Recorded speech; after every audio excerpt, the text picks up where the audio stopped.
in this session. You are consenting to the recording, retention, and use of this session, and no other recording of this session is allowed, and that also includes any AI capabilities you may have on your device. And our slides look a little bit different today because this webinar will be led by the PDS team. And before they get started, I just want to make a quick announcement. If you have any staff that may be retiring prior to the end of this program year or have already retired, if you can send that information to me and CC Amanda on that, we want to acknowledge them on June's webinar, excuse me. And if you can send their name, their position, and years of service at your program, that will be great. And so I am going to go ahead and hand it over to Anne and her team. And also, as a reminder, as you are coming in, if you can mute yourself, that will be great. Thank you so much. Anne? Great. Thank you so much, Mary. So today we will be having representatives from each professional development project give a brief presentation on the fantastic work that they do. We hope this will provide you with some helpful reminders about their work, in addition to being a starting point for thinking about what type of professional development support your program may want to incorporate from them in the upcoming program year.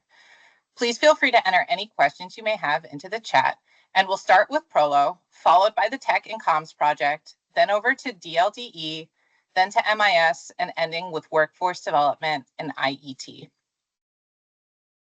So to begin our presentations on what the PDS has to offer, I'm now going to turn things over to Chelsea DeLeo from the Professional Learning Opportunities Project, or ProLO. Chelsea? Thanks, Anne. Hi, everybody. I'm Chelsea DeLeo from the Professional Learning Opportunities Project. You can go ahead to the next slide. So in the past year, ProLO piloted a new opportunity. So it's a different approach to professional development offerings. We customize these offerings to meet the needs of programs rather than just having like a one-size-fits-all approach. Thus far, we've had an extremely positive response to these customized professional development opportunities. So we're actually expanding our offerings in the upcoming program year. This is a list of all of the offering, or not all of them, most of the offerings. But I'm going to go into detail about each of them in the upcoming slides. So the first one may look familiar. It's similar from last year. We had a couple of programs who participated in this one. It's the Student Work Protocol. So consultants have recognized that some programs are still relying pretty heavily on data that comes from eData's Table 4B or other various post tests. But it is important to consider more implicit data too. An example of this is student work. And the Student Work Protocol process guides instructors through the process of analyzing their own lessons and assignments by identifying what the best matching standard is and clarifying whether that skill is actually being taught. It gives instructors the tools and skills necessary to effectively evaluate the data that is student work in order to then strengthen the assignments within the lesson and therefore create more clarified and explicit outcomes. So this protocol exists, and there are two others that I'm going to go into detail and explain them too. Go to the next slide, sorry. Lesson revision, resource alignment. So this process, it goes a little bit deeper. So we have like the student work, you're looking at student work, and then we're going to be looking at lesson revision and resource alignment. So the separate protocol, if you did student work protocol this year, maybe you want to look at this one for the upcoming year. And it guides instructors through the evaluation of existing resources and lessons and making revisions so that the resources and lessons are better aligned to the standards and explicitly teach the skills that are intended. So we know a lot of individuals, we know a lot of programs who follow, Burlington English. We have various like different resources, online resources that we follow. ESL library, I think it's like Ellie now. So If you want to look more rigorously into those lessons and think about how to supplement them, and make sure that they're aligned to standards, that kind of thing, this is the customized P that you may want to look into. We can go to the next slide. And then finally, we have lesson study. And this is a review process of your existing lesson plans. And it also gives you the tools to actually create standards aligned lesson plans to meet explicit instructional goals. So this is kind of an even deeper approach and provides like strategies for creating lessons. Thank you. And then we have the peer observation process. So we had this year as well. We basically model the process by having a coach come out to your program and practice, show at least like one or two teachers what the peer observation process looks like. So you're meeting one-on-one with a coach, your instructor is meeting one-on-one with a coach, talking about what to look for as they observe a class. And then the coach observes this instructor's class, and then they meet again after class to review their findings. And then the coach is there as support with your instructor who participated in the modeling process, as they then, coach somebody else and somebody else and so on. So it's kind of like this domino effect. But we have the peer observation process available for various different opportunities, including family literacy. We have IELCE, we have ELA, ESL. There are many different things that you could focus on for that. If you have any questions, you can reach out to your consultant.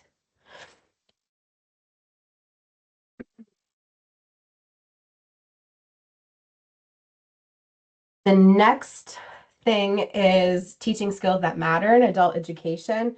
And this has been in existence for a minute as well. So this is something that we could offer as a customized approach. We have focuses on different topics, including civics, digital literacy, health literacy, financial literacy, and or workforce preparation. So it's kind of like you choose your focus. Excuse me.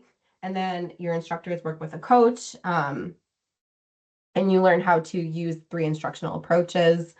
And then there's lesson plan discussion, there's internal discussion, and this would happen in your PLC. So if you're interested in this one, you could reach out to your consultant as well. I can go to the next slide.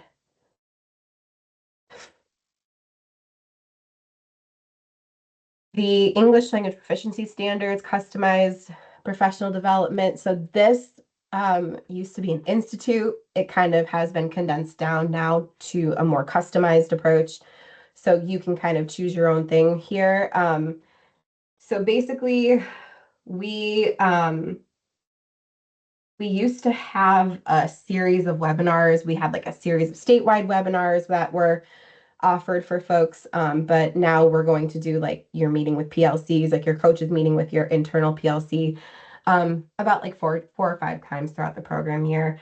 And here are the instructions for the English language proficiency standards customized approach. And we give you tools, we give you opportunities, but you're always, with all of these customized PD opportunities, you're always under the support of a coach. Your PLCs are never doing things alone unless you have like specific guidance from the coach. The instructional routines for transitioning English language learners. This probably like the 3rd or 4th year we've been offering this, maybe even more. But it focuses on working with transitioning language learners. So like if you have a group of English language learners who are transitioning from like ESL, NRS levels to ABE, this is a really good customized PD opportunity for them, and it gives them routines that you can it gives teachers routines that you can practice in the classroom. There's a focus for ELA, there's a focus for math. You can kind of choose which one focus that you want to focus on. Again, this is integrated in your PLCs. We can talk about putting it in your PIPD, and you're constantly in communication with a coach for this as well. The evidence-based reading strategies, customized PD. This was a course for a couple of years. It mimics STAR. I don't know if anybody really remembers what STAR is, but it mimics STAR, but it broadens the audience that it focuses on. So we had this course, and then we had individual programs last year. There were 2 programs who were interested in having this as a more customized approach. So we're like, let's try it out with these 2 programs, see how it goes. Both programs have had very positive responses and very positive outcomes from utilizing this course as a customized approach. So we decided to just offer it out to everybody. So here's the description of it. It focuses on using instructional strategies that are evidence-based. It teaches reading strategies for beginning, intermediate, and advanced level ABE learners. If you remember, STAR really just had like a specific, like you were working with, I think it was intermediate level learners, and there wasn't really a lot of strategies that you could utilize with other populations of humans. So this broadens the approach, like I said, and it talks about like the 4 components of reading, plan evidence-based lesson plans, and activities that are aligned to the CCRS. There's a coach throughout the entire process. And yeah, if you're interested in this, you can absolutely talk to your consultant.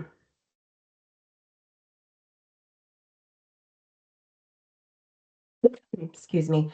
This is a new one that we're offering this year. This was a course. So we offered this course for ESL instructors for many years, and it was also always offered at the end of the spring. Due to increased needs for working with low level learners, English language learners, we decided to offer this as a more customized approach for folks. So if you have instructors who are struggling to work with ESL instructors who are struggling to work with beginning like low literacy level English language learners, we call them emergent readers. This might be a good approach for you in terms of figuring out a customized PD opportunity. It does support the creation of lesson plan. There is the support of a coach, but it is asynchronous as well. And this can be done in teams, or it could be done on, an individual basis. This is another new customized PD opportunity. So this is a course currently working with English language learners, the role of formative assessment. This is meant for either ABE or ESL instructors. You're thinking about formative assessment. So we're focusing on these formative assessments. We're thinking about strategies to create these formative assessments. What can you do with these formative assessment results? It gives you strategies to design them. It's offered synchronously with coaching support. And this too can be done in teams or individually. And then we have using assessment to inform instruction. This also was a course that we had last program year. We're going to try it out as a customized PD. So basically you're looking at various data sources within a scope of assessments. You're thinking about changes to instructions and instruction based on the data sources. This is offered asynchronously with coaching support, and it could be done in teams or individually.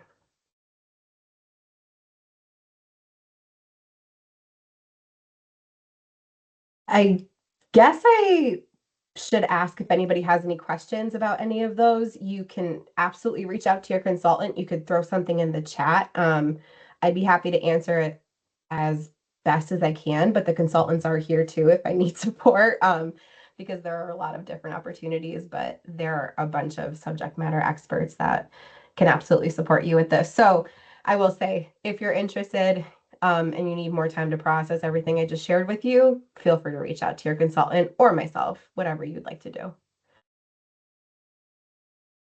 So it's that time of the year where we think about PIPD planning for next program year, even though we're wrapping up this year. I wanted to kind of put a plug in here. In the past, program PD teams have met with just ProLO consultants concerning program improvement professional development worksheets. This year, some of you might have noticed, we're trying to broaden and strengthen our lines of support for your programs and your learners. So we're asking other PDS projects to attend PIPD planning meetings, PLC meetings, check-ins, that kind of thing. Especially if your plans focus on teaching digital literacy skills or transferable skills, we're going to be inviting, workforce to join us, and we're going to be inviting DLDE. We're also bringing in MIS, so you're going to see, Steve and Michael in some of these meetings, and it's not because we're monitoring anything that you're doing. We're just, trying to figure out how to best support you in supporting your learners. So we will have the PIPD template as usual after Friday, June 13th, which is the program PD team webinar. So we're going to review the PIPD worksheet with you all, and we're also going to talk about a sample plan. And they will be available in the program PD team course after June 13th. The program PD team will meet with their agency consultant and other PDS members to review the draft PIPD plan. So for that reason, there's more than just one individual looking at your PIPD plans. We would love if you could send us a draft 2 weeks before your scheduled meeting. So these plans are due September 2nd this year. And we don't like to meet the week before because we want to give you time to make revisions and stuff like that. So if you would not mind, sending them 2 weeks before your planned meeting so that we can review them, we can give them to the other PDS leaders and projects to review them. Then we'll meet, and then you can submit your final draft. We're going to send you all information via email from your consultants are going to send you information via email, so you don't have to memorize all of this. This is just kind of giving you a heads up of what's happening this program year. And just a reminder who your lovely ProLO consultants are. If you're unsure, reach out to me, or you could look at the PA Adult Ed Resources website.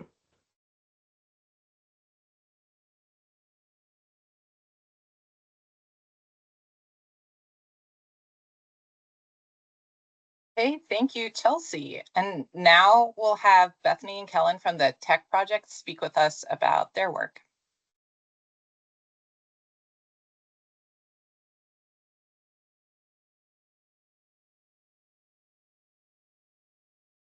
All right, I think you can advance to the next slide, please. So I'm going to show you how to find professional development opportunities. The first resource you can look at is the PDS Professional Learning Schedule, which we have located on the PAIR website. And I've put the link in the chat so you can take a look at it. So if you go ahead and click on the link, you'll notice that there's a blue button. I think it's over on the right-hand side of the screen that says View the PDS Schedule. Once you click the button, you should see a listing of courses arranged by subject. You'll also see things like start date, a course description, which competencies each course addresses, as well as PD hours, and some other things on there. And then you can also find courses in the PD portal catalog, and I've put the link in the chat for that one as well. So if you go ahead and click on that, you'll notice that the PD portal catalog opens, and you'll see a listing of courses. They kind of look like tiles across the screen. So you can peruse courses that way, but you should notice at the top of the screen that you can also search for courses in the search bar. And this is the website you'll also register for courses on. And then next, we do send out an upcoming PD monthly email, which goes out to administrators who will hopefully be able to share that, or those PD offerings, I should say, to their program staff. And the email highlights on-demand courses. It'll introduce any new courses we have, and it will highlight upcoming courses where there are specific start dates. And finally, I just want to mention, if you do have any questions, please feel free to reach out to anybody on the PDS project team. We can answer any questions about professional development or any other general questions you might have about it. And I'd like to turn it over to my colleague, Bethany, who will talk about PD portal reports.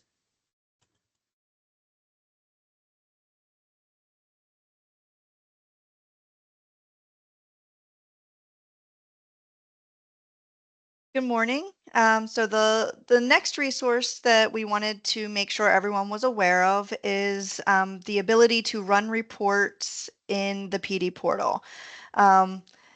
Administrators, tutor coordinators, and IHPDS staff should have the ability to do this. And the way you do this is in the top right corner of your screen. When you're logged into the PD portal, you'll see a gear icon. So you will click on that, and then on the left-hand side of that menu that opens, you would see the option that says New Reports.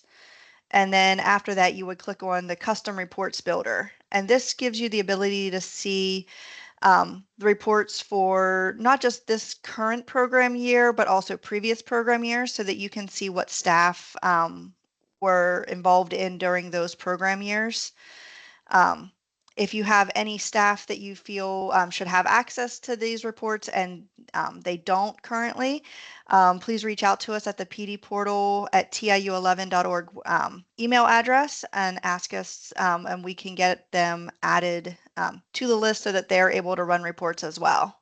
If you have any questions about running your reports, you can check in with us on that email address as well.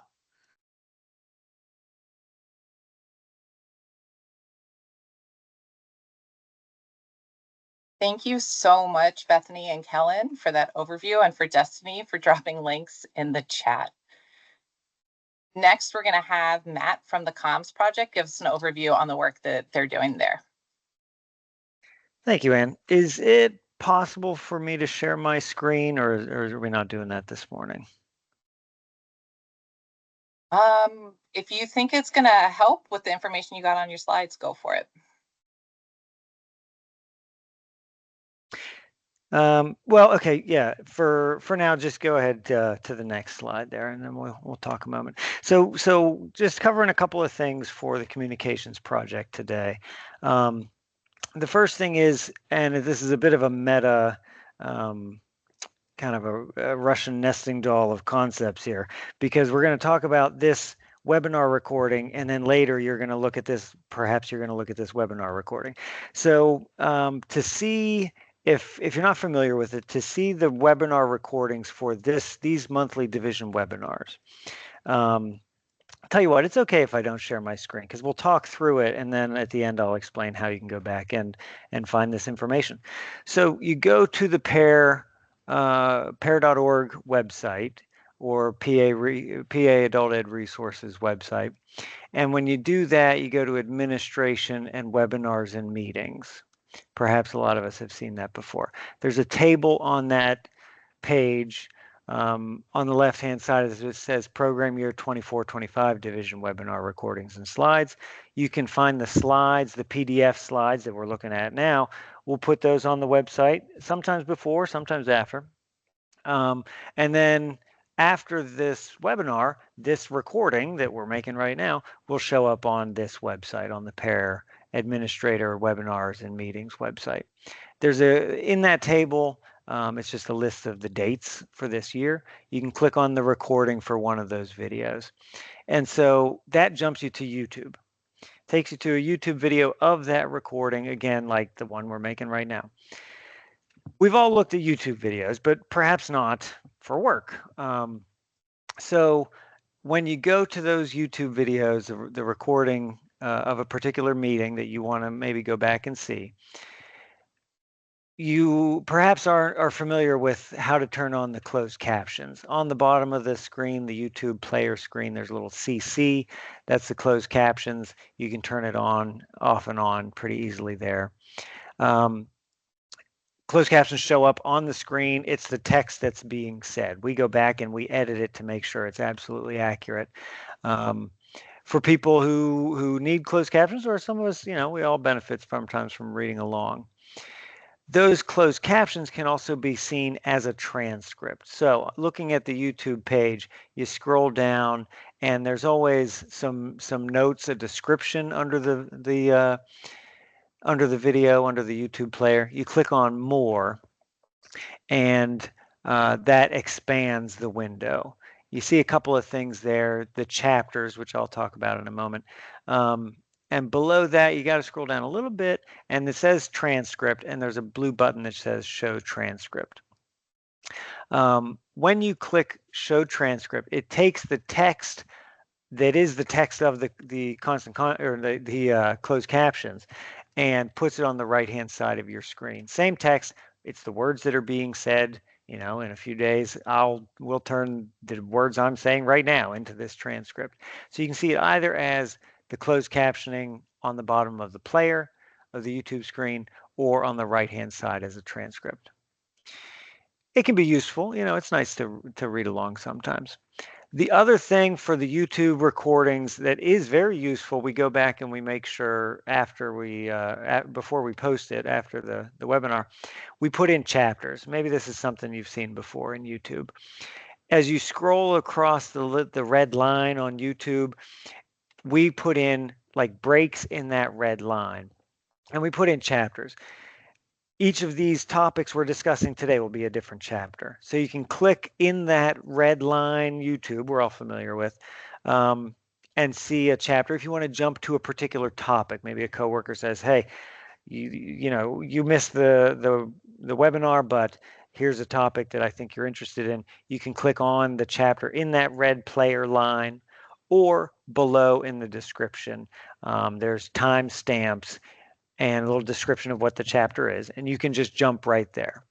Okay, so the transcript, closed captions, and the chapters are pretty useful tools. You know, when you need them, they can be pretty darn useful in the YouTube recordings of these division webinars. Okay, next slide, please.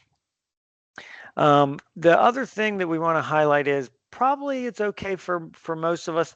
Probably most of the people on this webinar are getting are on the mailing list, but we send out a monthly newsletter. We send out several times a month, a couple times a month. We send out announcements of various things.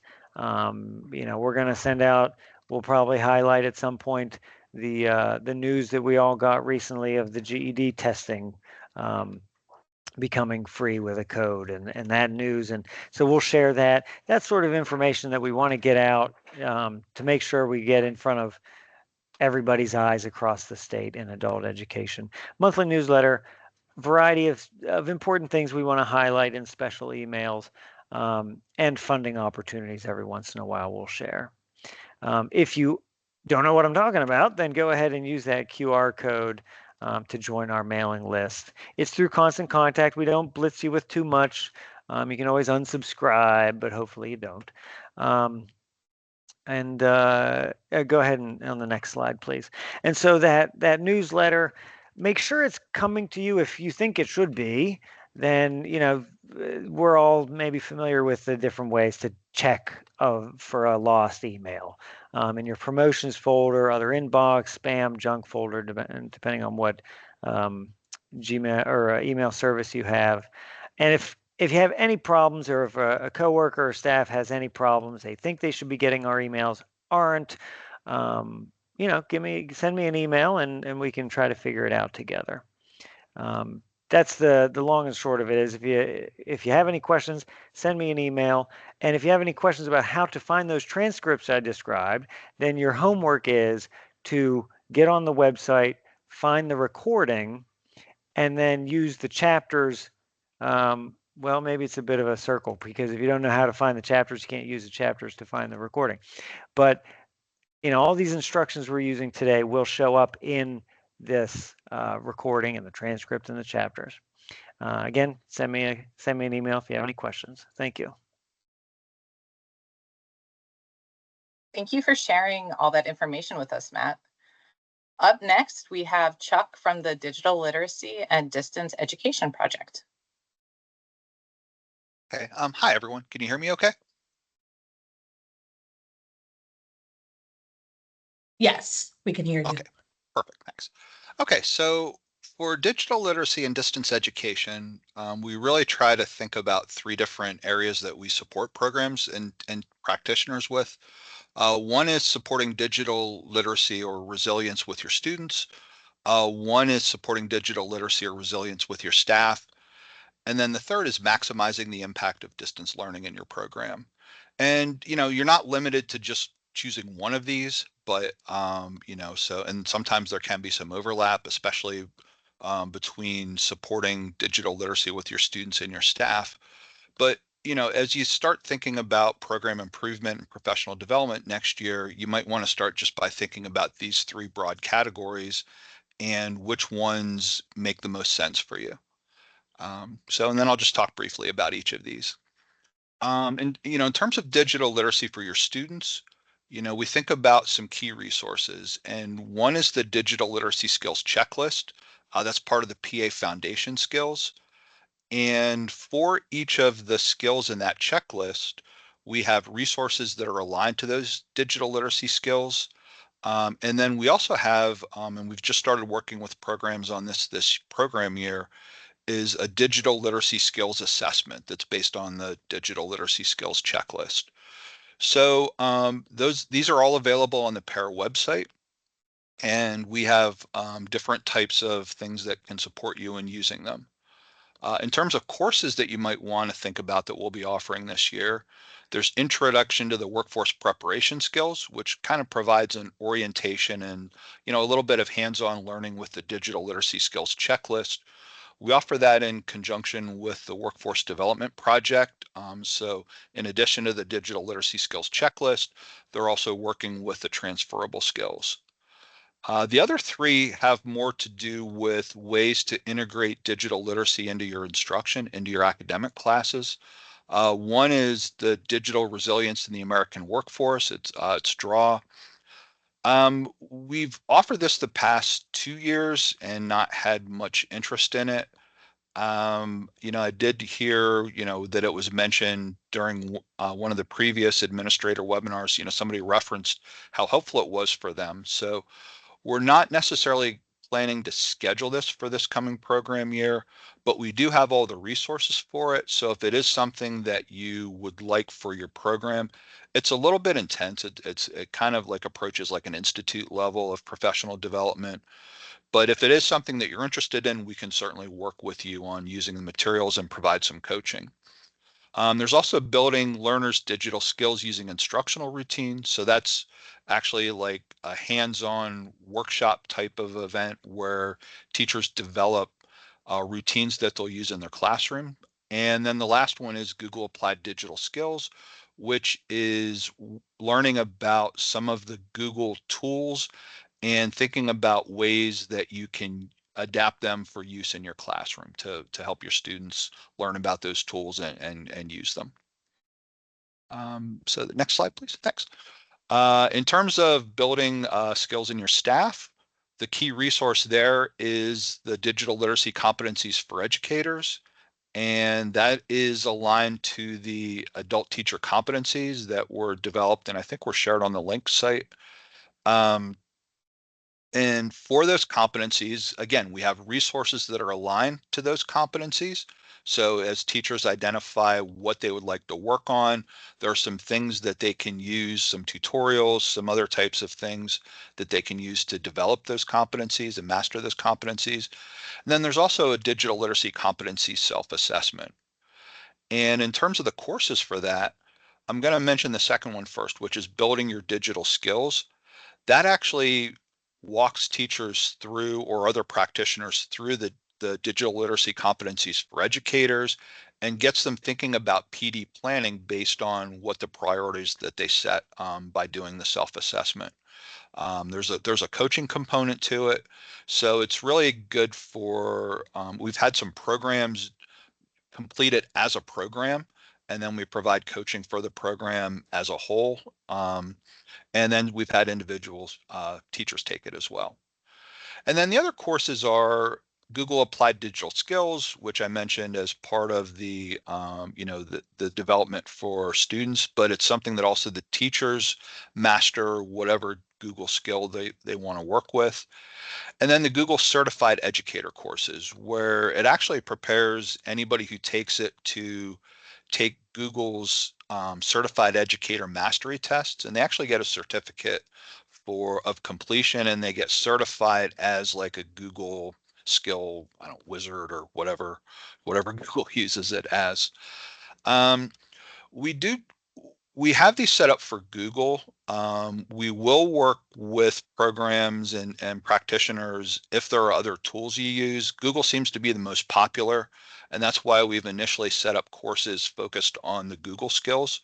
It also has a very nice platform and interface, but we also know not everybody has access or not everybody wants to use the Google tools. So, if you're interested in working with other tools, that's something that we can support as well. And then the last area has to do with distance learning. And the key resources for that include the Ideal Distance and Blended Learning Handbook. So Ideal is the national consortium of distance learning for adult education. So they have a handbook. Destiny Simpson, our own Destiny Simpson, is one of the authors of that handbook. We also have some student-facing tools, things like screening tools, things like goal setting and, contracts and things like that. For the supplemental distance learning resources, we have a catalog where we have write-ups on each of the approved resources that you can use for supplemental distance learning. And then there are also supplemental distance learning lessons, which are kind of like independent asynchronous activities students can do. And then when they complete those activities, teachers can assign time and e-data for the completion of those activities. So again, those are all available through the PARA website. And courses we have available include using a learning management system, intake and orientation for distance learning, improving distance learning instruction, real-time remote instruction, and designing supplemental distance lessons. And I will say, just kind of a plug for this, we've been doing the supplemental distance learning for a while now. And one thing that I think we've noticed is when programs want to work on, especially their supplemental distance learning resources, I think people are a lot of times very surprised at all of the resources that are available. So if it's something that you've been using the same thing for, 5, 6, 7 years, there have been a lot of new resources that are approved and so if you're interested in, just maybe checking to see if you're using the resource that's best for your students, that's something that we can support you with. And the last thing I'll just like to mention is other support that we have available, in addition to the courses and the resources. Obviously, anything related to digital literacy or distance education that you want to work on with your program, we can customize and make it available, work with you to meet you where you and your staff are. We do a community of practice for the digital literacy specialists where they share resources, share strategies, things like that. We're interested in doing makerspace type activities where we would work with the program and all of your teachers might create some sort of a tool, some sort of a lesson, something like that, like especially with things like digital routines or supplemental lessons. And then it's kind of like a shared bank that your program has.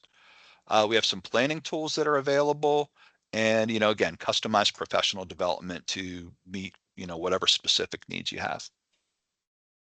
So that's what I have. This is our staff or our team. Feel free to reach out to any of our staff, with any questions or needs you have.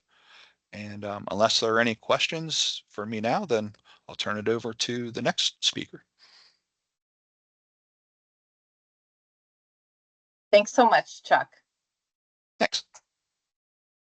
Up next is Michael McCarty with the Management Information System Project, and he's going to go over the work he and his team do with all things data related. Thank you, Anne. Welcome. Good morning, everybody.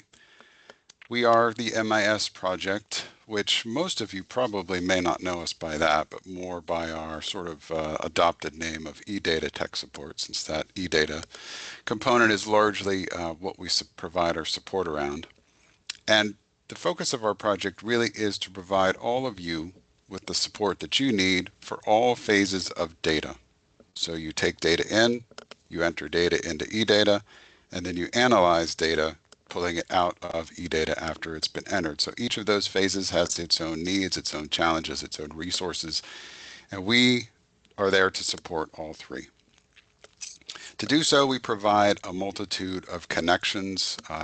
From looking at many of you who are here today, you've already connected with us before, so you know we have a phone number, we have an email, and also we are connecting via Zoom more and more with agencies. Many of you have taken the opportunity to take advantage of that, and those Zoom calls have ranged from deeper discussion in really specific topics down to so topics like assessments and things, how to enter them in eData, just taking a look at eData, sort of real-time discussion and screen sharing. Plus also the opportunity via Zoom to do some query building in the template. So there's a lot of opportunities we have to get the ball rolling. Of course, just reach out, contact us through whatever method is best for you, and we'll take it from there. We also have a list serve that we provide information and updates to, and you'll get a view of my email at the end of in a couple slides from now. So feel free to send me an email if you don't think you or your staff are on the listserv. I'll send out reminders usually in August, at the beginning of every program year in eData, to get everyone updated on the listserv. But if you need something sooner than that, please feel free to email me. So much like Matt has the emails that go out for those announcements, we have our own emails for eData. Also, as Chelsea has already mentioned, one of the things that we're starting to do more and more is be involved with agency PI/PD plans. Like Chelsea mentioned, it's not for monitoring, but rather it's to be a resource, since some or many of your PI/PD goals could be evaluated with data from eData, with quantitative data. We want to be available as a resource to help work on how you might evaluate the different metrics that you're looking at and monitor for change and for success or maybe gaps that still exist. So those things are all the reasons why we would be participating in those fourth quarter meetings. So we'll be seeing some of you here pretty shortly. We also facilitate monthly webinars during the lunchtime webinar series. A lot of my colleagues here with the professional development system have other topics. We happen to do the data topics on the first Friday of every month, and those run September through May of every year. We see a lot of you there already. We also have seasonal webinars that we have at the beginning of the year and the end of the year, typically to discuss topics that are directly related to what is going on in eData at that time. So usually, again, beginning and end, there's some things to think about. And fairly soon, we'll be announcing the end of year webinar for this program year coming up, and that'll be in June. On the PAIR website, there's already been discussion this morning about how great of a resource the PAIR website is. That's not just limited to what's been mentioned. Also, eData is on there, and specifically the eData section has items for all three of the phases that I mentioned. So your data collection, you have your agency data entry forms, you have the data entry system manual glossary, the how-to of how to enter the data that you collect, and then finally resources related to the template, which is of course your data analysis tool. And there's some modules on there that you can run through as a resource for learning how to use the template. And also you can feel free to reach out to us anytime, as many of you do, to discuss the use of the template. Then on the next slide, what you'll see is a listing of our courses. And there's 3 core courses wanted to review with you this morning. Intro to eData. Many of you are familiar with this because you've already taken it. And it is, of course, designed to train as a required course for anyone that does data entry into eData. But you might consider, as an agency, training someone as a backup or having intake and orientation staff take the Intro to eData course, especially if they supervise intake and orientation, because knowing what data is collected and how it goes into eData and bridging the gap between the two can be very useful. And we've had a lot of positive feedback from folks saying that when they took the course, they have a better sense of how to collect data, knowing how it's going to be used. Improving your agency's data quality. Had a couple agencies take this as a team. This is a great course to take as a team to look for gaps in your data flow. Those of you that were around in 2019, this is based on the Data Institute from that year. It also dovetails nicely with any and all efforts you may be making to improve and monitor your agency's data policy, because it really follows closely with your data process. And by taking this course, it would greatly inform the updates and additions and things that might be missing or could be added to your data policy. And lastly, on this slide here is the Data Detective course that has yet to be unveiled, but it is coming. And this is a deep dive into the data analysis side, so that final phase of data. Any and all these courses, if you have any questions on these, as you see their description in the PD portal, feel free to reach out and we can let you know if we think it would be a good fit or good timing for you to take the courses. The Improving Your Agency's Data and Data Detective courses are a little bit more of a heavy lift. That's not said to discourage you, because I think it's definitely worth the time, but both can be taken as an agency team, and you're allowed to share resources. So when you work on a project together, you can submit that together as your individual work. So sometimes not only are those courses beneficial because you get to share and communicate your data, but also they're useful because you can share your work and benefit as a team. And lastly, just want to share our contact information. Most of you already know how to get a hold of us, but just in case, here's our contact info. And of course, this is a chance for me to give a shout out to Steve, who's our eData Access Template Guru, and contact us both. The 800 number and the eData Tech Support at psu.edu, that reaches both Steve and myself simultaneously. So just in case we're out of the office, sometimes that's the best bet, because you'll hopefully get one of us when you call. Thanks, Ann. Thanks, Michael. And last but certainly not least, we have Chrissy Klinger here to discuss the Workforce Development System Liaison Project and the Integrated Education and Training Project. All right, next slide. All right, so on the slide, you see our team for the Workforce Development System Liaison Project. Alexis Van mostly supports the student support coordinators throughout the whole Commonwealth. I focus my support on corrections and reentry and also cross trainings, which we'll talk a little bit more about on the next slide. And then Loretta is there to support all the program administrators. Next slide, please.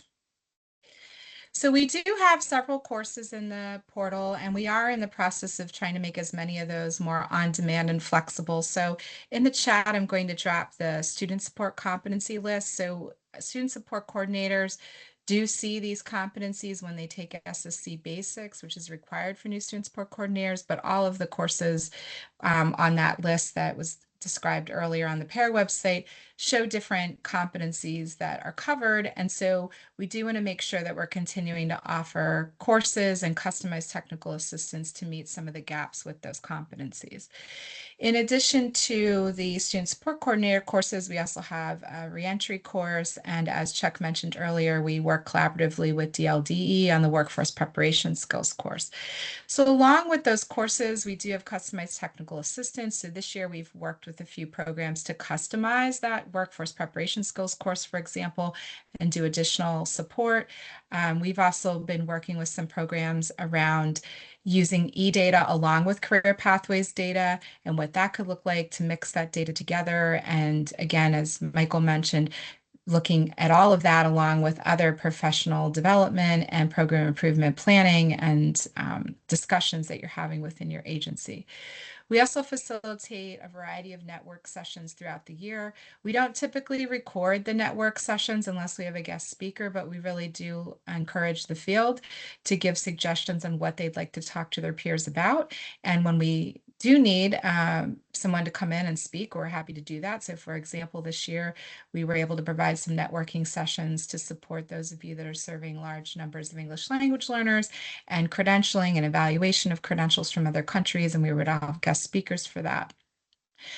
When we do these networking sessions, another thing to keep in mind is topics that would be helpful to support, not just your PIPD plan, but also just general program improvement. So if it has nothing to do with instruction per se, but there's still things that you're trying to improve as a program, these networking sessions are a great way to connect with other programs with similar challenges and hear some promising practices from each other. Another thing that we started offering this year was the mental health first aid. We had one cohort go through. We're doing that in collaboration with Penn State Cooperative Extension, since this is a national level training. And we actually have our second cohort set up for June. We're excited. We're going to have another, I think about 11 people participating in that. And then we're going to look to offer that both virtually and face-to-face next year as well. And then finally, I'll put a link in the chat for the workforce staff training. So on the slide, you see some pictures. Recently, we had a group from Chester County. So shout out to Chester County OIC and their partners. We had workforce board staff, Title I, Title II, and some other health and human service staff there at that cross-training event. So they completed a module on workforce staff training. Then we went there and facilitated a 3-hour training with them, very interactive. You'll see, if you can really squint in there, Diane's there with them as their ProLO consultant as well. So this was something that we really hope to do more of throughout the state. We already have some plans in place to be in the Northwest this summer and do something similar. So we hope that programs will reach out and talk to us about these opportunities. And there will be a new course being added within workforce staff training, which will focus on trauma-informed practices. So just be watching for that this summer. Next slide, please. And so last, we'll talk about the IET, or Integrated Education Training Project. And so myself and Allison Ludlow, who serves as a consultant for that project, are here to support programs, not just those ones that are currently doing IET or want to do IET, but also programs that are wanting to do something outside of the typical adult education programming. So maybe they're looking at workplace literacy or exploring apprenticeship and pre-apprenticeship, or might be considering bridge class. So we're here to support you in working through the IET toolkit and, figuring out if IET could be a solution to helping adult learners and employers in your area. And so we can go to the next slide.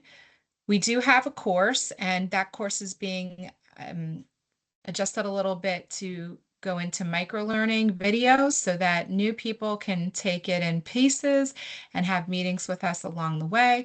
But also, if you've already been doing IET and or you want to create a new IET and there's just certain pieces that you want to refresh on, you'll be able to go to those micro-learning videos to do that. As I mentioned, we're here to provide that customized technical assistance, whether it's for IET or accelerated programs. So I'm happy to say this past year, we've had 3 different programs who are not currently doing IET meet with us and meet with partners and walk through what IET could look like and if it was the best fit. So we're excited at the direction that IET is going, and we'll have more information about statewide IET and things like that in the June webinar. But we will continue next year doing networking sessions, and again, encourage people, if you're not doing IET, but you still are looking at some ideas of programming that might accelerate learners into post-secondary education and training or employment, you're more than welcome to come to some of those sessions and discussions. So if you have any questions, you can put them in the chat, and I'll also add my email in the chat as well. And feel free to reach out to us so we can support whatever your goals might be for the new program year.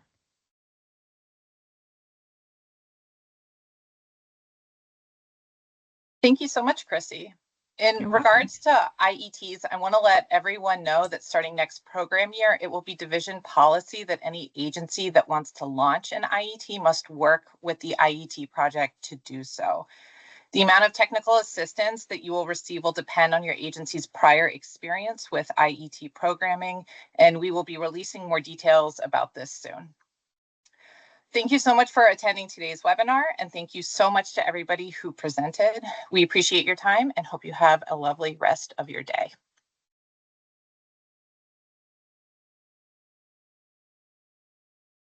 Thank you and have a great day. Thanks. Thanks.